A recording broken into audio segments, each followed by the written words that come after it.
i ne treba da mislimo da smo mi dakle jači od toga, nego Bog u nama jeste jači od grijeha, jači od zla, jači od svega drugog i Bog može da nam pomogne u svemu, da nam pomogne da prevaziđemo sva iskušenja i da ne sagriješimo, ali treba da budemo vrlo oprezni i mudri kada biramo prijatelje, kada biramo društvo i da ne mislimo, dobro, ja ću da imam dobar utjecaj na tu osobu, ali ta osoba apsolutno ne može da ima nikakav loš utjecaj na mene, jer to nije istina. Dakle,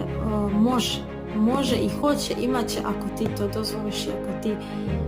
svo svoje slobodno vrijeme provodiš sa takvim ljudima i ideš na mjesta na koje ne bi trebao, ideš na mjesta na koje oni idu, ako učestvuješ u aktivnostima u kojima oni učestvuju, koji sigurno nisu pobožne aktivnosti, dakle ta osoba ako ne ide u crkvu, ne ide na biblijska proučavanja, na molitvene sastanke, dakle ne moli se, ne čita Božju riječ,